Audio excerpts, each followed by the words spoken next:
Thank you, Dan, and it's great to see everybody. Sorry I won't be able to see everyone who's just behind us all the way through this, but I'm incredibly grateful for the invitation, Dan and team. Thank you very much for having me this evening.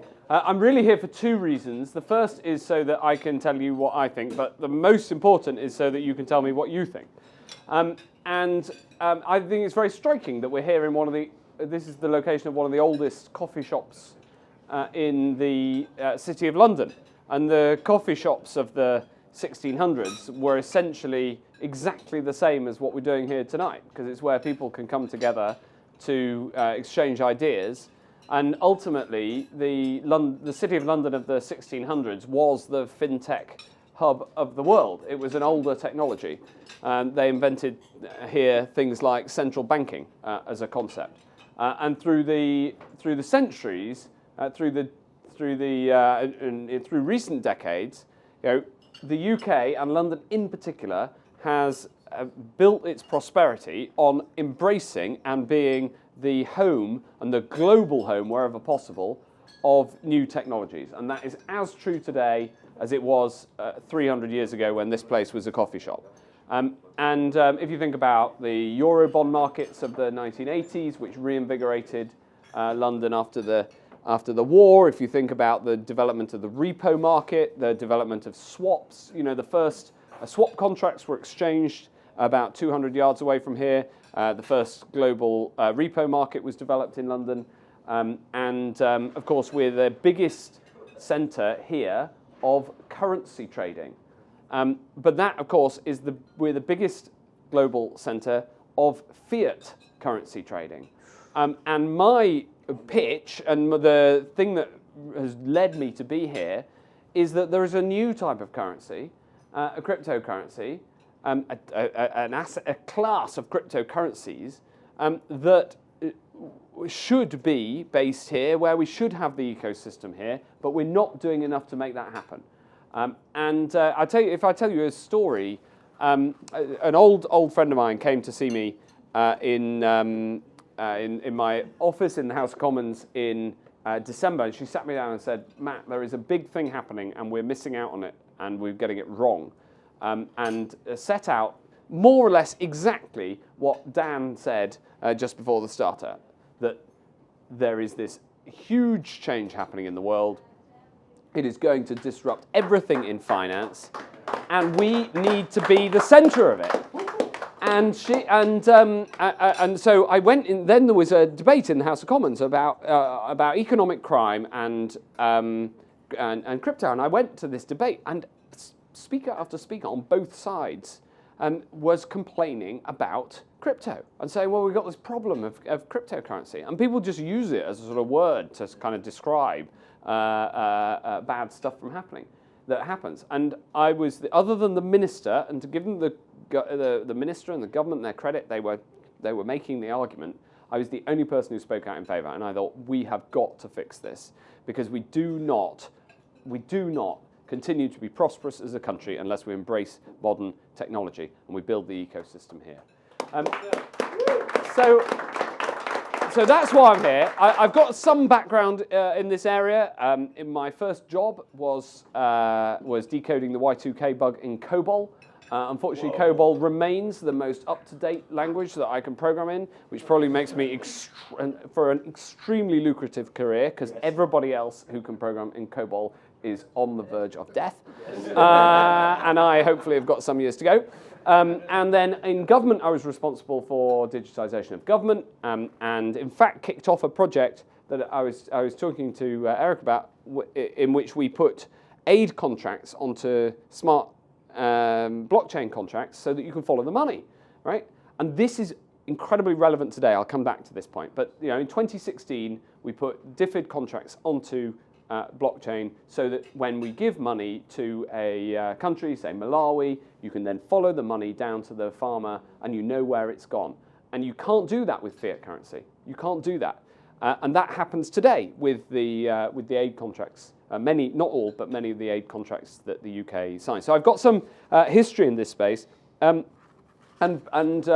Before I went into politics, I was obviously worked in in tech, and I also worked at the Bank of England. So fintech is kind of the merger of the two things that I have background in.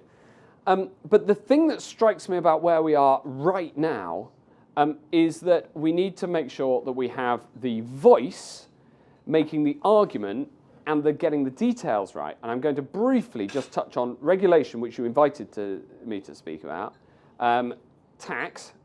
Honestly, I'll keep that short, and the environment. So look. The truth is that tech in the UK is going really well. Okay, so after having worked on digitising government, and then I was made digital secretary, culture secretary, and then I was asked by the then Prime Minister to go and become health secretary to digitise the NHS, and I worked on that for 18 months, and we made some good progress. Thank God we did, because then the pandemic came along, and if we hadn't put in the data architecture of the NHS as we did before the pandemic, then I have no idea how we would have coped in the vaccine program, for instance. You know, one of the reasons it was so smooth. I hope you've all bloody well had your vaccines. If you haven't, I'll have a word afterwards.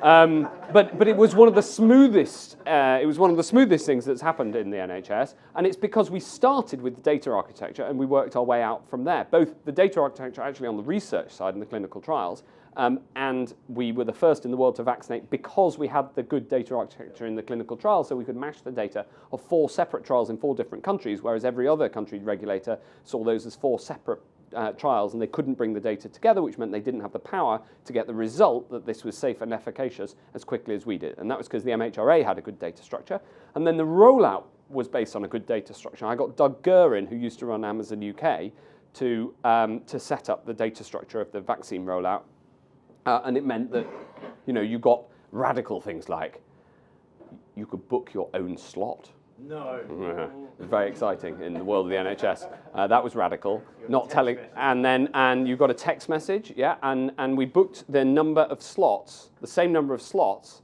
as people coming. Yeah, that's big. Anyway, I digress because I'm not here to talk about all that. But the truth is, tech is going quite well, right? There was research out today saying there was 30 billion investment in tech in the last year, double Germany, 3 times the French. I love the French, but really we should be more than 3 times ahead of the French as far as I'm concerned. But we are at risk of losing all this, right, if we don't get this right. So firstly, regulation. By the end of this month, the FCA are supposed to have onboarded all those companies and exchanges that they're meant to. We're a week away. They've already delayed the deadline once, and they have got a lot of work to do. And that's like the most immediate problem. The second thing is that there is an attitude in the FCA which is not welcoming and encouraging, but exactly the opposite. And a regulator has to understand that, especially when you have a disruptive technology, firstly, the incumbents are going to be arguing that this should be made difficult, right? And this is a disruptive technology which is going to disrupt finance incredibly. Not only finance, but finance in the first instance. The regulatory attitude therefore needs to be risk on, and it is risk off, and that needs to change. There are details that we need to get right. I mean, some of them are really simple and old-fashioned, like in the purchasing of financial assets, the attitude and the principle that has underpinned centuries of success is caveat emptor. I should have the right to lose as much money as I want, right? And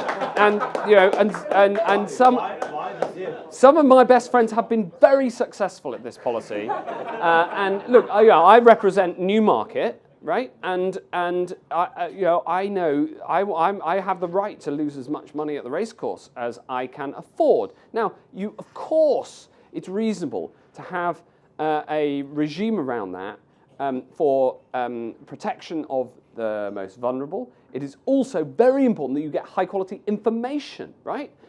So firstly, the ads on the tube should not be pointing to bodies where you can't be totally confident that you get your money out. So an exchange, there is a role for regulation of exchanges. There's a very important role for information. There's questions over certain disclosure approaches. But that's about information. We should have an attitude of caveat emptor. It is what built this city, literally, and it should stay. And then the second area, of course, is tax, where the tax policy should be driven by a proactive attitude of building an ecosystem rather than short-term revenue maximisation by HMRC. And it's incredibly important that we get that right. But then the third thing, and this is what I'm going to end on, the third thing is about the overall environment and the ecosystem. We have the biggest opportunity, right? Because we have one of the premier financial centres and one of the premier tech centres of the world in one city. We have enormous and extraordinary talent, and we can make this happen here, but only if we get the first two right. And this comes to where I think I can add some value, which is my I don't have my hands on the levers of power, but I have got a big voice. And when I talk about stuff, people notice it, and I've got the ability to engage directly with those who are making the decisions. So this is where I need your help, because we need to make this argument, make this positive argument. I need to know the details of the changes that we need to see in order to make all this work. And then we need to make the case that crypto in particular, and this is true of other areas of blockchain, but crypto is the tip of the spear because it's the most controversial. Cryptocurrencies are a force for good in the world, right?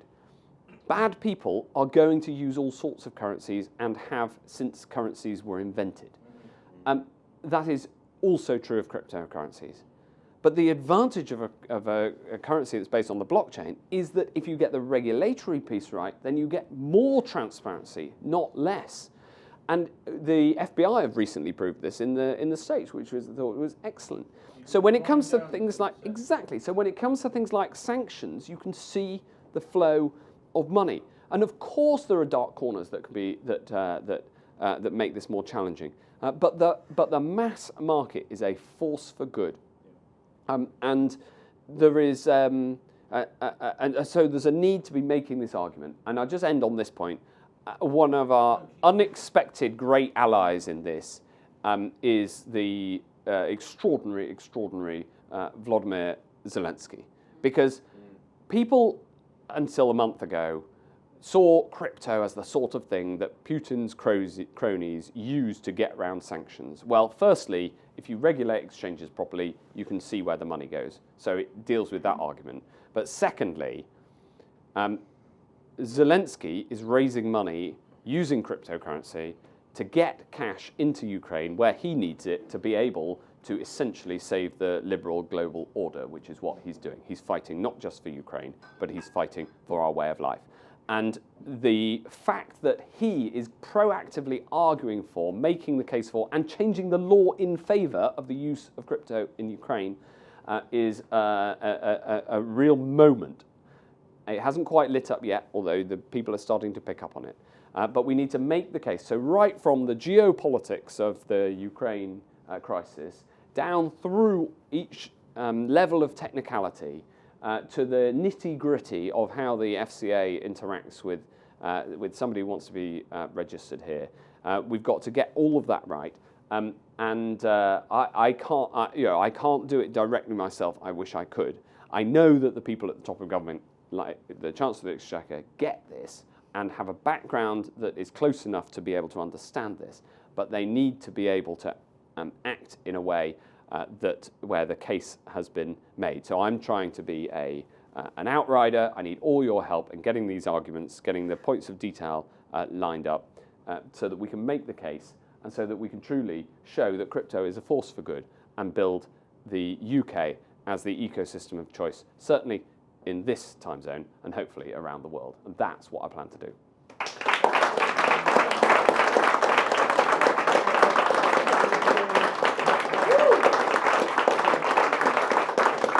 Make crypto great again.